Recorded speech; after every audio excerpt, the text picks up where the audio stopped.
বনলতা এক্সপ্রেসের প্রত্যেকটা বগিতে চলে একটা করে গল্প। মানসিকভাবে অসুস্থ মাকে নিয়ে ভ্রমণরত ডাক্তার আসহাব, অজানার খোঁজে বেরিয়ে পড়া চিত্রা, খামখেয়ালি পর্যটক রশিদ উদ্দিন কিংবা দাপুটের শিক্ষামন্ত্রী আবুল খায়ের খান সবাই হলেন এই ট্রেনের যাত্রী। সবার গন্তব্য এক হলেও এই ট্রেন যাত্রা তাদের প্রত্যেকের জীবনের মোড় চিরতরে ঘুরিয়ে দেয়।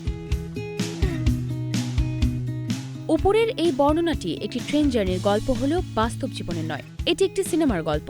সিনেমাটির নাম বনলতা এক্সপ্রেস। পরিচালনা করেছেন তানিম নূর। আগামী ঈদে এটি প্রেক্ষাগৃহে মুক্তি পাবে। তার আগে সম্প্রতি প্রকাশ হয়েছে একটি টিজার। 1 মিনিট 21 সেকেন্ডের এই টিজারে উঠে এসেছে 2007 সালের ডিসেম্বরের এক কুয়াশাচ্ছন্ন বিকেলের আবহ। জীবন অবাক না করলে কে করবে? 28% মিল্ক ফ্যাটের অবাক করার সাথে ফ্রেশ মিল্ক পাউডার। জীবন অবাক করুক প্রতিদিন। কমলাপুর স্টেশন থেকে ছেড়ে যাওয়া সেই বনলতা এক্সপ্রেসের ভেতরের এক খণ্ডচিত্র, যা দর্শকদের নস্টালজিক করে তুলেছে। টিজারটিতে জনপ্রিয় কথাশিল্পী হুমায়ূন আহমেদের উপন্যাস কিছুক্ষণের সেই মায়াবী আবেশের রহস্যের এক দারুণ সংমিশ্রণ দেখা গেছে। মুক্তির পর থেকেই দর্শকদের মাঝে ব্যাপক সাড়া ফেলেছে টিজারটি। চলচ্চিত্রটি আগামী রোজার ঈদে সারা দেশের প্রেক্ষাগৃহে মুক্তি পাবে।